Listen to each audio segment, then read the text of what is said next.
ನಮಸ್ಕಾರ ಸ್ನೇಹಿತರೆ. ಮೂಡ ಹಗರಣ ಸಿದ್ದರಾಮಯ್ಯನವರನ್ನ ಬೆಂಬಿಡದ ಬೇತಾಳದಂತೆ ಕಾಡ್ತಾ ಇದೆ. ನೀ ಬಿಟ್ರು ನಾ ಬಿಡೆ ಅನ್ನುವಂತೆ. ಈಗ ಮೂಡಕ್ಕೆ ಸಂಬಂಧಪಟ್ಟಂತೆ ಸಿದ್ದರಾಮಯ್ಯನವರ ಭವಿಷ್ಯಕ್ಕೆ ಸಂಬಂಧಪಟ್ಟಂತೆ ಒಂದು ದೊಡ್ಡ ಎಕ್ಸ್ಕ್ಲೂಸಿವ್ ಹೊರ ಬರ್ತಾ ಇದೆ. ಸರ್ಕಾರ ತಾನು ಕೊಟ್ಟಂತ ಆದೇಶದಿಂದನೇ ಮುಖ್ಯಮಂತ್ರಿ ಸಿದ್ದರಾಮಯ್ಯನವರಿಗೆ ಮುಳುವಾಗ್ತಾ ಇದೆಯಾ? ಸರ್ಕಾರ ತಾನೇ ಮಾಡ್ಕೊಂಡಿರ್ತಕ್ಕಂಥ ಎಡವಟ್ಟು ಈಗ ಮುಖ್ಯಮಂತ್ರಿಗೆ ಕಾನೂನಿನ ಕಂಟಕ ತಂದೊಡ್ಡಿದೆ. ಅದರಲ್ಲಿ ಜಯ ಸಿಗೋದು ಬಹಳ ಡೌಟ್ ಅಂತ ಹೇಳಲಾಗ್ತಾ ಇದೆ. ಸರ್ಕಾರ ಕೊಟ್ಟಿರತಕ್ಕಂತ ಈ ಆದೇಶದಿಂದನೇ ಮೂಡಾದಲ್ಲಿ ಹಗರಣ ನಡೆದಿದೆ ಅಂತ ಎತ್ತಿ ತೋರಿಸಲಾಗಿದೆ. ಮೂಡಕ್ಕೆ ಸಂಬಂಧಪಟ್ಟಂತ ಪಿನ್ ಟು ಪಿನ್ ವಿಚಾರ ಈ ಒಂದೇ ಆದೇಶದಿಂದ ಗೊತ್ತಾಗತ್ತೆ ಅದರಲ್ಲಿ ಹಗರಣ ಆಗಿದೆ ಅಂತ. ಹಾಗಾದ್ರೆ ಏನಿ ವಿಚಾರ, ಎಲ್ಲದರ ಬಗ್ಗೆ ಮಾಹಿತಿ ಕೊಡ್ತೀನಿ. ದಯಮಾಡಿ ನಮ್ಮ ಚಾನಲ್ ನ ಸಬ್ಸ್ಕ್ರೈಬ್ ಮಾಡಿ, ಲೈಕ್ ಮಾಡಿ, ಶೇರ್ ಮಾಡಿ. ಸ್ನೇಹಿತರೆ, ಈಗ ಸರ್ಕಾರ ಮಾಡಿರ್ತಕ್ಕಂತ ಒಬ್ಬ ಅಧಿಕಾರಿಯ ಅಮಾನತ್ತು ಆದೇಶ ಪತ್ರ ಇದೆಯಲ್ಲ, ಅದರಲ್ಲಿರ್ತಕ್ಕಂತ ಅಂಶಗಳು ದಂಗಾಗಿಸ್ತಾ ಇದೆ. ತಪ್ಪಾಗಿರೋದು ನಿಜ, ಮೂಡಾದಲ್ಲಿ ಅಕ್ರಮ ಆಗಿರೋದು ನಿಜ ಅಂತ ಸರ್ಕಾರನೇ ಒಪ್ಕೊಂಡು ಬಿಡ್ತಾ. ಸ್ನೇಹಿತರೆ, ನಿಮ್ಗೆ ನೆನಪಿದೆ, ನಿನ್ನೆ ರಾಘವನ್ ಅವರು ಕೋರ್ಟ್ ನಲ್ಲಿ ಏನಂತ ವಾದ ಮಾಡಿದ್ರು? ಸಿಎಂ ಪತ್ನಿಗೆ 50-50 ಅಂಡರ್ ನಲ್ಲಿ ಸೈಟ್ ಕೊಟ್ಟಿದ್ದು ತಪ್ಪು, ಹಾಗೆ ಕೊಡುವಂತೆ ಇಲ್ಲವೇ ಇಲ್ಲ ಕಾನೂನಲ್ಲಿ ಅಂತ. ಈಗ ಈ ಸರ್ಕಾರದ ಅಮಾನತ್ತು ಆದೇಶದಲ್ಲಿ ಸಹ ಸಿಎಂ ಪತ್ನಿಗೆ 50-50 ಆಧಾರದಲ್ಲಿ ಸೈಟ್ ಕೊಟ್ಟಿದ್ದು ತಪ್ಪು ಅಂತ ಸ್ಪಷ್ಟವಾಗಿ ಮೆನ್ಷನ್ ಮಾಡಲಾಗಿದೆ. ಇದನ್ನ ಸರ್ಕಾರನೇ ಈಗ ಅಧಿಕೃತವಾಗಿ ಒಪ್ಪಿಕೊಂಡಿದೆ. 2001ರಲ್ಲೇ ದೇವನೂರು ಬಡಾವಣೆ ಅಧಿಕೃತವಾಗಿ ನಿರ್ಮಾಣ ಆಗಿತ್ತು. ಇಲ್ಲಿ ಬಂದಿರೋ ಪ್ರಶ್ನೆ ಏನಪ್ಪಾ ಅಂದ್ರೆ, ಮುಖ್ಯಮಂತ್ರಿಗಳಿಗೆ ಮತ್ತು ಅವರ ಪತ್ನಿಗೆ 50-50 ಅನುಪಾತದಲ್ಲಿ ಸೈಟ್ ಕೊಟ್ಟಿದ್ದೇ ತಪ್ಪು ಅಂತ ಒಂದು ಪತ್ರದಲ್ಲಿ ಸ್ಪಷ್ಟವಾಗಿ ತಿಳಿಸಲಾಗಿದೆ. ಈ ಪತ್ರ ಹೊರಬಿದ್ದಿದ್ದಾದ್ರೂ ಯಾಕೆ? ಏನಾದ್ರೂ ದುರುದ್ದೇಶ ಇದೆಯಾ? ಸಿದ್ದರಾಮಯ್ಯನವರನ್ನು ಮತ್ತಷ್ಟು ಇಕ್ಕಟ್ಟಿಗೆ ಸಿಲುಕಿಸುವ ಉದ್ದೇಶ ಇದರಿಂದ ಇದೆಯಾ? ಯಾಕಂದ್ರೆ ಇಂತಹ ಪತ್ರ, ಅದು ಮೂಡಾದ ಕೇಸ್ ನಡೀತಾ ಇರ್ತಕ್ಕಂಥ ಸಂದರ್ಭದಲ್ಲಿ ಹೊರಬರೋದು ಸಿದ್ದರಾಮಯ್ಯನವರಿಗೆ ಗೊತ್ತಿರ್ಲಿಲ್ವಾ? ಅಮಾನತು ಮಾಡುವಂತಹ ಈ ಪತ್ರದ ಆದೇಶಕ್ಕೆ ಸಹಿ ಹಾಕದವ್ರು ಯಾರು? ಇದು ಬಹಿರಂಗಗೊಂಡ್ರೆ ಸರ್ಕಾರದ್ದೇ ತಪ್ಪು ಅಂತ ಬಹಿರಂಗವಾಗುತ್ತೆ ಅನ್ನೋದು ಅವರಿಗೆ ಗೊತ್ತಿಲ್ವಾ? ಸ್ನೇಹಿತರೆ, ಈ ಪತ್ರ ಮುಖ್ಯಮಂತ್ರಿಯ ಗಮನಕ್ಕೆ ಬರದೇ ರೆಡಿ ಆಗ್ಬಿಟ್ಟಿದೆ ಅಂತ ಹೇಳಲಾಗ್ತಾ ಇದೆ. ಅದರಲ್ಲಿ ಒಂದು ಆದೇಶ ಸಹ ಇದೆ. ಇದು ಅಧಿಕೃತವಾಗಿ ಸರ್ಕಾರವೇ ಪ್ರಕಟಿಸಿರ್ತಕ್ಕಂಥ ಪತ್ರ. ಇದರಲ್ಲಿ ಸ್ಪಷ್ಟವಾಗಿ ಹೇಳಿದರೆ, ಮುಖ್ಯಮಂತ್ರಿಯವರ ಪತ್ನಿಗೆ 50-50 ಅನುಪಾತದಲ್ಲಿ ಸೈಟು ಬರೋದೇ ಇಲ್ಲ, ಅದನ್ನ ಕೊಟ್ಟಿದ್ದೇ ತಪ್ಪು, ಕಾನೂನು ಬಾಹಿರ ಅಂತ. 2001ರಲ್ಲಿ ಮೈಸೂರಲ್ಲಿ ದೇವನೂರು ಬಡಾವಣೆ ನಿರ್ಮಾಣ ಆಗಿತ್ತು. ಆದ್ರೆ ಆಗ ಇದ್ದ ಕಾನೂನೇನು? 2001ರಲ್ಲಿ 50-50 ಅನುಪಾತದಲ್ಲಿ ಸೈಟ್ ಗಳನ್ನು ಹಂಚಿಕೆ ಮಾಡುವಂತೇನೆ ಇಲ್ಲ. ನೀವು ಕೇಳ್ತಾ ಇದ್ರಿ, ಹೌದು ಹಂಚಿಕೆ ಮಾಡುವಂತಿಲ್ಲ, ಅದಕ್ಕೆ ದಾಖಲೆ ತೋರಿಸಿ ಅಂತ. ಈಗ ಸರ್ಕಾರನೇ ಆದೇಶದಲ್ಲಿ ಸ್ಪಷ್ಟವಾಗಿ ಉಲ್ಲೇಖ ಮಾಡಿದೆ, ಅದು ಕಾನೂನು ಬಾಹಿರ ಅಂತ. ಈ ಹಿಂದೆಲ್ಲ ಮುಖ್ಯಮಂತ್ರಿ ಸಿದ್ದರಾಮಯ್ಯನವರು ಏನಂತ ಸಮರ್ಥನೆ ಮಾಡ್ಕೋತಾ ಇದ್ರು? ಈ ಸೈಟ್ ಮಂಜೂರು ಮಾಡಿರೋದ್ರಲ್ಲಿ ಯಾವುದೇ ತಪ್ಪು ಇಲ್ಲ, ಅಕಸ್ಮಾತ್ ತಪ್ಪಾಗಿದ್ರು ಅದು ಮೂಡಾದ ಕಡೆಯಿಂದ ಆಗಿರಬಹುದು ಅಂತ. ಈಗ ಸರ್ಕಾರದ ಆದೇಶದಲ್ಲಿ ಏನ್ ಹೇಳ್ತಾ ಇದೆ? 50-50 ಅನುಪಾತದಲ್ಲಿ ಸೈಟ್ ಹಂಚಿಕೆ ಮಾಡೋದಕ್ಕೆ ಬರೋದೇ ಇಲ್ಲ ಅಂದ ಮೇಲೆ ಮಾಡಿದ್ದಾದ್ರೂ ಯಾಕೆ?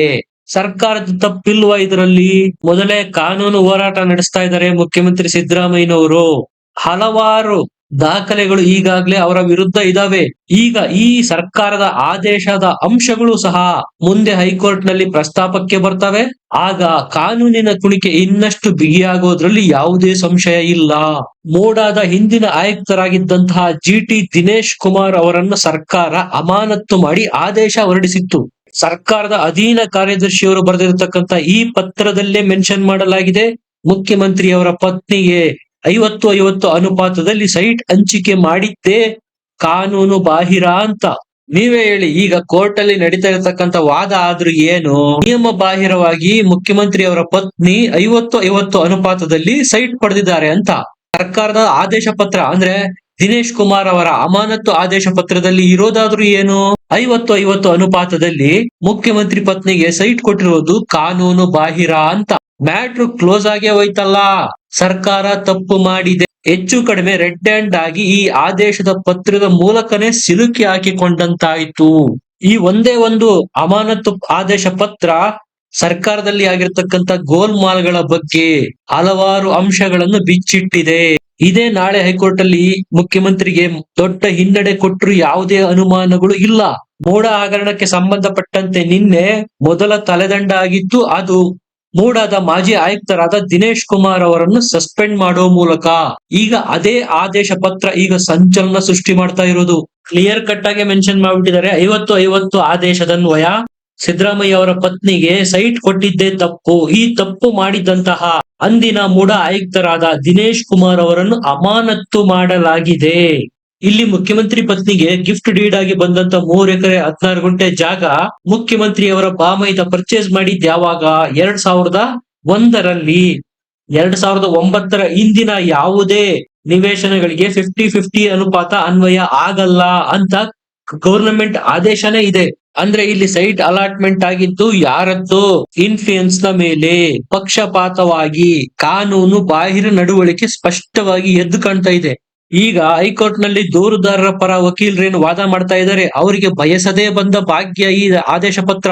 ಈ ಪತ್ರದಲ್ಲಿನ ಅಂಶಗಳನ್ನೇ ತೋರಿಸಿ ಕೇಳ್ಬಿಡ್ತಾರೆ ನಾಳೆ. ನೋಡಿ, ಸರ್ಕಾರನೇ ಒಪ್ಕೊಂಡ್ಬಿಟ್ಟಿದೆ 50-50 ಅನುಪಾತದಲ್ಲಿ ಕೊಟ್ಟು ತಪ್ಪು ಮಾಡಲಾಗಿದೆ ಅಂತ. ಈ ತಪ್ಪು ಹೊರಬರಬೇಕು ಅಂದ್ರೆ ತನಿಖೆ ಆಗಬೇಕು, ಹೌದೋ ಅಲ್ವೋ? ತನಿಖೆ ಆಗ್ಲಿ ಬಿಡಿ, ಅದನ್ನೇ ರಾಜ್ಯಪಾಲರು ಕೇಳ್ತಾ ಇರೋದು.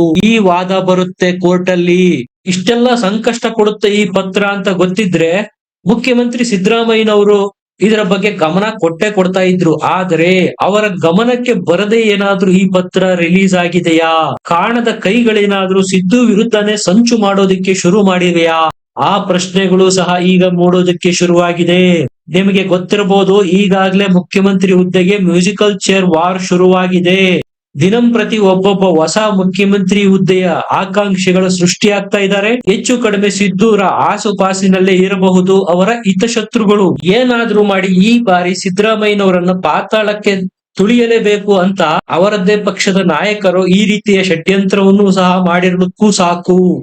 ಈಗ ಕೋರ್ಟ್ ನಲ್ಲಿ ನಡೆಯಲಿರುವ ವಾದ ವಿವಾದ ಆದ್ರೂ ಏನು, ಮುಖ್ಯಮಂತ್ರಿಗಳ ಡೈರೆಕ್ಟ್ ಇನ್ವಾಲ್ವ್ಮೆಂಟ್ ಈ ಮೂಡ ಹಗರಣದಲ್ಲಿ ಇಲ್ಲದೆ ಇರಬಹುದು.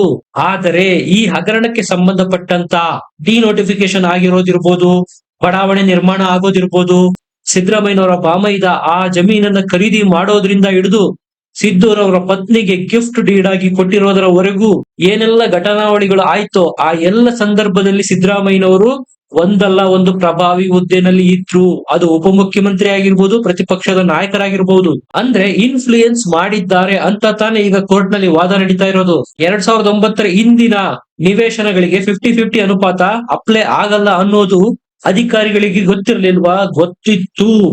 ಆಗಿದ್ದಾಗ್ಯೂ ತಪ್ಪಾಗಿದ್ಯಾಕೆ? ಅದೇ ಈಗ ಸಿದ್ದರಾಮಯ್ಯನವ್ರನ್ನ ಸಂಕಷ್ಟಕ್ಕೆ ದೂಡ್ತಾ ಇರೋದು. ಇದನ್ನೇ ದೂರುದಾರರು ಪರ ವಕೀಲರು ವಾದ ಮಾಡ್ತಾ ಇರೋದು.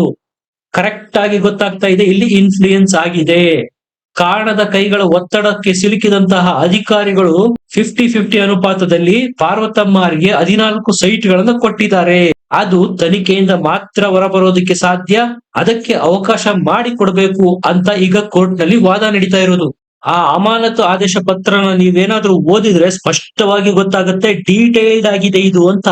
ಒಂದೇ ಒಂದು ಲೈನ್ ಅಲ್ಲಿ ಅಮಾನತು ಮಾಡಲಾಗಿದೆ, ಮೂಡಾದಲ್ಲಿ ಹಗರಣ ಆಗಿದೆ ಅಂತ ತಿಳಿದು ಬಂದ ಹಿನ್ನೆಲೆಯಲ್ಲಿ ಅಂತ ಬರಿಬೋದಾಗಿತ್ತು. ಆದ್ರೆ ಹಾಗೆ ಮಾಡಿಲ್ಲ. ಅಲ್ಲಿ 50-50 ಅನುಪಾತನೂ ಬಂದಿದೆ, ಅದು ಅಕ್ರಮ, ಕಾನೂನು ಬಾಹಿರ ಅನ್ನುವ ಶಬ್ದನೂ ಬಂದಿದೆ. ಅಂದ್ರೆ ಸರ್ಕಾರನೇ ಒಪ್ಪಿಕೊಂಡಂತಾಯ್ತು ನಾನು ತಪ್ಪು ಮಾಡಿದ್ದೇನೆ ಅಂತ. ಈ ಎಲ್ಲ ಬೆಳವಣಿಗೆಗಳನ್ನು ನೋಡ್ತಾ ಇದ್ರೆ ಮೇಲ್ನೋಟಕ್ಕೆ ಸಿದ್ದರಾಮಯ್ಯನವರನ್ನು ಸಿಲುಕಿ ಹಾಕಿಸೋದಿಕ್ಕೆ ಅವರದ್ದೇ ಪಕ್ಷದಲ್ಲಿ ದೊಡ್ಡ ಸಂಚೇನಾದ್ರೂ ನಡೀತಾ ಇದೆಯಾ? ಸ್ನೇಹಿತರೆ, ಮೊನ್ನೆ ಒಂದು ಸಮಾವೇಶದಲ್ಲಿ ಸಿದ್ದರಾಮಯ್ಯನವರು ಸ್ಪಷ್ಟವಾಗಿ ಹೇಳಿದ್ರು, ಶತ್ರುಗಳು ಬೇರೆ ಎಲ್ಲೂ ಇಲ್ಲ, ನಮ್ಮಲ್ಲೇ ಇದ್ದಾರೆ. ಸಂಗೊಳ್ಳಿ ರಾಯಣ್ಣರ ಉದಾಹರಣೆ ಕೊಟ್ಟು ಹೇಳಿದ್ರು ಸಿದ್ದರಾಮಯ್ಯನವರು. ಇದರ ಅರ್ಥ ಸ್ಪಷ್ಟ, ಕೈಪಾಳೆಯದಲ್ಲಿ ಊಹಿಸದ ಘಟನಾವಳಿಗಳು ಘಟಿಸ್ತಾ ಇರೋದು. ಸಿದ್ದರಾಮಯ್ಯ ವಿರುದ್ಧ ಮುಂಬರುವ ದಿನಗಳಲ್ಲಿ ಮತ್ತಷ್ಟು ಯಾರೂ ಊಹೆ ಮಾಡದಂತಹ ಘಟನಾವಳಿಗಳು ನಡೆಯೋದು ಸ್ಪಷ್ಟ. ನಿಮಗೇನನ್ಸುತ್ತೆ? ಕಮೆಂಟ್ ಮಾಡಿ ತಿಳಿಸಿ, ಲೈಕ್ ಮಾಡಿ, ಶೇರ್ ಮಾಡಿ, ನಮ್ಮ ಚಾನಲ್ ನ ಸಬ್ಸ್ಕ್ರೈಬ್ ಮಾಡಿ. ಮತ್ತೆ ಸಿಗೋಣ. ನಮಸ್ಕಾರ.